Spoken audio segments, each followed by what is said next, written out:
Hi my friends, how you all doing? Welcome back to the channel and welcome to a fresh episode of How To. This is my Planet Zoo hints and tips and sort of semi-tutorials series on the channel, and it's been some time since I've uploaded to this series, but I've been asked a really good question in the last couple of weeks on a video to potentially make, and that's what we're going to do today. I'll link the playlist above, my friends, in case you are new. I've had lots and lots of new subscribers, so you may not be aware of this, so feel free to go and check it out. Essentially, this isn't really kind of, a series where I build anything too much. It's really about the processes and the way I go about things. But I think, with Planet Zoo not being the easiest game, it's a really good way to kind of impart some knowledge and the things that we pick up along the way. Now, in today's episode, we're going to be talking about how I go about making my buildings. A kind of step-by-step, a play-by-play process on how I put them together. So without further ado, gang, let's jump into this one. I'm going to use these little shacks as the biggest example of how I go about designing buildings, but I'm also going to head over to the sea lions as well and kind of show you how it differentiates when you have to involve animals, basically. Because there's obviously lots of wants and needs for, your guests as opposed to your animals. They're going to be very, very different. So let's just delve into my process first and foremost. And what I'm going to do is stick it up the side of the screen so you can kind of read it as we do it, as we go along, and I'll read out the process first, and then we'll jump in and I'll show you exactly kind of how that process works. So first and foremost, when I'm making any building, because I build for realism, you don't necessarily have to do this if you're not building for realism, but because I do, I will go and find some references online. I will try to find buildings that I think would look really, good in a certain area in my zoo. Not only do I look at references of actual existing buildings in zoos, which is a really good one, I also look at references of just architecture in general. So a really good example of that would be the entrance of this zoo. It's actually based off of a commercial building plan that was going to be put in place for a mall, basically, which I thought was really interesting with the wood design and stuff. So that's really, really cool. So you can simply find this by going on Google Images. There's loads of other stuff that I always suggest to you guys, like going on ZooLex and stuff like that, but that's more for the animal side of things. If you really just want to delve in and you want to find some building design that's, food huts, gift shops, and that sort of stuff, you're better off just jumping in Google and, putting that in there, and you will find images. And then if, like me, you've got two screens, you can either make it like for like, or you can just kind of use that image and kind of make it in your own image, basically. But that's the first thing I do. I always try to find some photos and some reference points to kind of build from. Then after that, I jump in and I actually do the buildings themselves. So the first thing that I will do with any build is I will get a rough building outline in place. So if we're actually looking at these buildings here, I would obviously start with what I want the basic shape to be. It's really difficult to tell at the minute because obviously the roofs are on. I'm going to remove stuff in a minute so you can see it a bit more, but I would basically go with a rough building shape. So if I just jump in here and I remove the roof, I'll just move that there, and I will remove the ceiling as well. I will just move that there. So what I mean by a rough building outline is I will literally put some plaster pieces in place to kind of give me a rough shape of what the main building is going to be. Okay, once you've got that, you know that you can build out from there. Now, these were tiny little food huts, so I knew they didn't need to be too large. So I just kind of made, they're not really a box, they're actually a rectangle. They are slightly longer than they are wider. So I just built a rough rectangle. The next thing that I will do, I will add any kind of, custom items that are going to impact my walls. And what I mean by this is windows, think doors, and think if you're building a food hut, a food desk or whatever you're using, whether it be a boxer shop or one of the counter styles, basically get that in place because it's going to impact your walls. And so if we're actually looking at this item here, the way it impacts the walls on this one is obviously we have an opening at the front and we have a door at the side. So you want to get those things in first because you're going to build your walls around them. Now, what I would say, again, another top tip really for me and my process is that I don't really build using grid pieces, okay? I'm actually going to put this as a point on itself. I don't use grid pieces, and the reason I don't is because I feel like if you use non-grid pieces, and there's far more available in my opinion as well where shapes are concerned with the plaster and whatnot, you have a lot more freedom with your builds. If I'd have tried to do this with the grid pieces, it would have been nigh on impossible. We would have had to put one at the back, and then I would never have been able to use one at the front because we wouldn't be able to make this space, and they don't make one in this size to go on the side, so I'd never have been able to get this shape, and I never would have been able to do this one for the door either because the door is always central on that piece. So try to think outside the box with the pieces that you're using. I use plaster pieces. They really are amazing. They're recolorable. You can put stuff on top of them. And I just think they work an absolute treat. So they're your first 3 points. Now, once you've kind of got all your bits and bobs done for your windows, your doors, and that sort of stuff, then you can get your outline finalized. So basically, what I mean by this is you can get that building outline all tied up. You can get it exactly where you want it. And once you've got that outline done, because you're using non-grid pieces, if you want to get a different color to the outside to the inside just using the plaster, you can just double up 2 pieces. I actually did a tutorial on this recently, but you can basically take these 2 plaster pieces and put them, back to back basically, so then the inside color can be different to the outside color. With these buildings, I haven't done that because I've been using the wood as the detail on the outside, so I've not had to worry. But basically you can get all of your outlines all tied up and finalized, and then from there you can start the important work of detailing. Now what I would say is build your roof last, okay? Build your roof last, because if you put your roof on now, once you finalise your walls, you won't be able to do the detailing on the inside of your building all that easily. And that is my next point.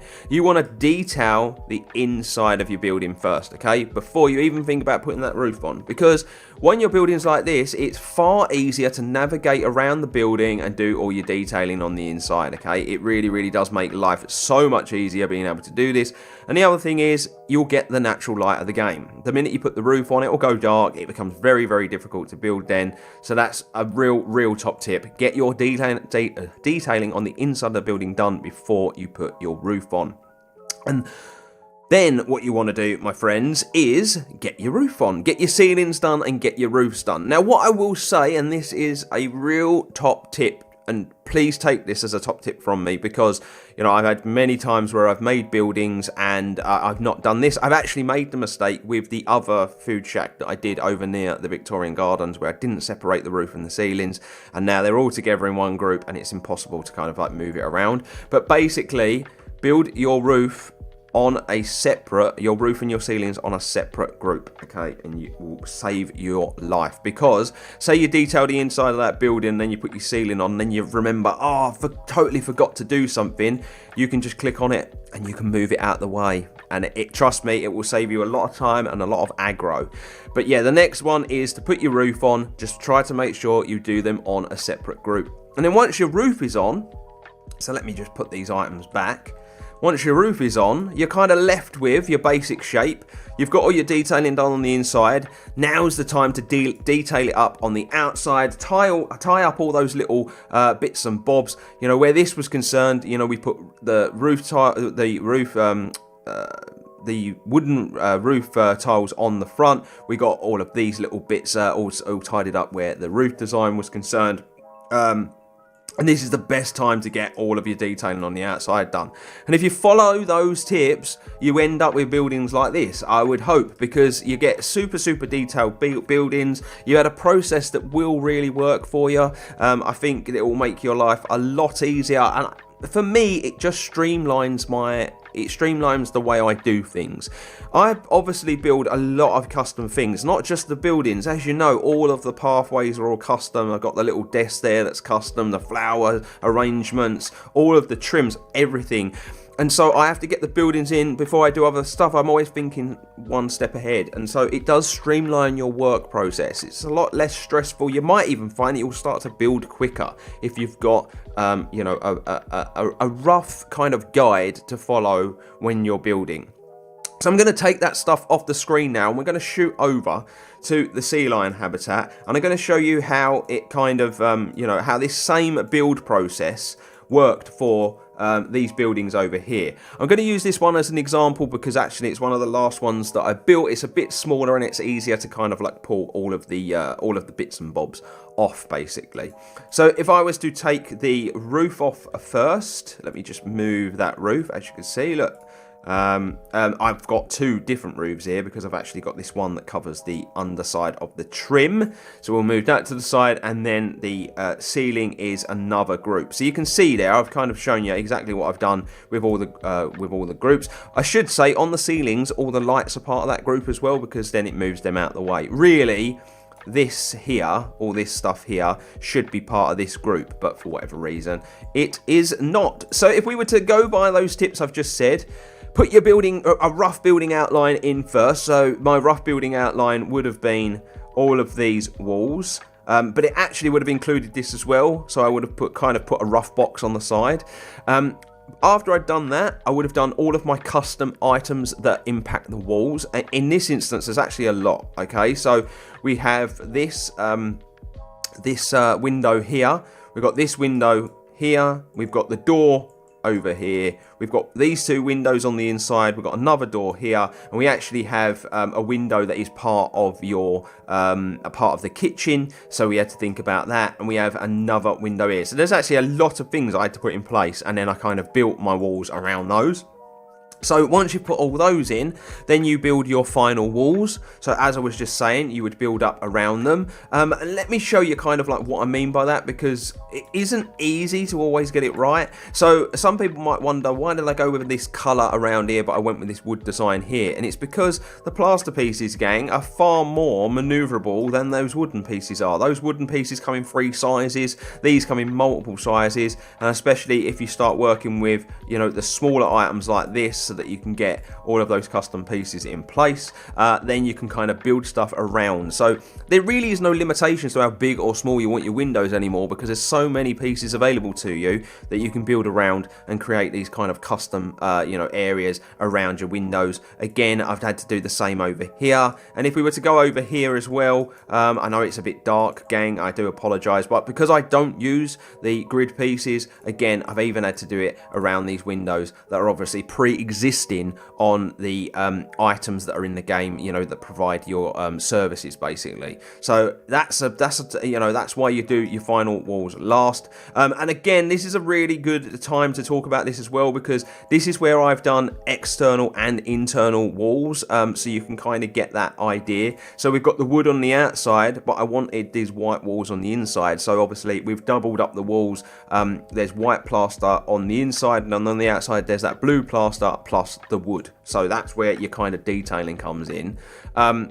So yeah, the next part is the detailing of the inside of the building. As you can see, because the roof is off, this makes life a lot easier. So where the detailing on this building was concerned, I had to get all the custom floors in. I had to dig this pool out, get that filled up, and then get the custom pool kind of put in. I had these little bits and bobs here that I needed to sort out. I had to get the internal walls all sorted for these windows and doors. Obviously I haven't taken the roof off of this one because I didn't want to mess about. But again, more detailing in here with things like steps and whatnot and other doors. So that's where you get all of your internal stuff done. Next. Now, the next bit you would do then is you would get your ceilings and your roof on. Now, I always do my ceilings first because it's just easy to kind of like basically get your ceilings in and kind of you just match them up to the edges. Basically, I always use plaster on my ceilings because it's just a nice texture.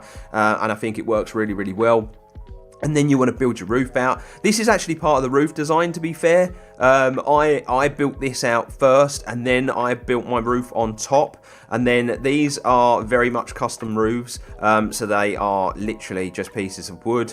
And I used the in-game roof pieces as kind of a basis just to get the shapes right. And then once your ceiling's on, you build your roof out, you get your roof on, and then once your roof is on, we will put all these items back. Just so that you can see, once your roof is on, you can go around the outside of your building and stick all of the little details on that you might need to. Now, where this was concerned, it was just kind of things like wooden trims, lights, just changing these things up, you know, putting these little bits of detail in, you know, things like air grates, you know, these little bits of trim, just little details that go on your outside of the building. And then once you've done that, if you followed all those steps, you end up with a little building like this, you know, that kind of serves the purpose that you want it to. This is kind of an indoor kind of seal housing area, and that's why I wanted to show you this example as well, because as you can see, it's very different to just creating a food shack. There's a lot of different things that impact this that don't impact the other, and the same applies vice versa. And so there you have it, my friends. I am done and dusted for another episode of How To. I really hope this episode helps you a lot. I know, obviously, I was asked this on the Discord, so feel free, if you're already on the Discord, to continue to ask me questions there. And if not, and you want to kind of get, you know, a bit more of maybe a leg up, or you want to kind of tell me the sorts of things you'd like to see from Planet Zoo, you can find the link to it in the description box below, my friends. But I am done and dusted. If you're new around here, you've enjoyed today's video, and potentially enjoyed the rest of the content on the channel, feel free to hit that subscribe button and support me. Drop a like on the video if you've enjoyed it as well. It's really important, gang, that you like these videos. It really helps with the YouTube algorithms. But until next time, my friends, stay safe, stay humble. I'll see you real soon. See you later.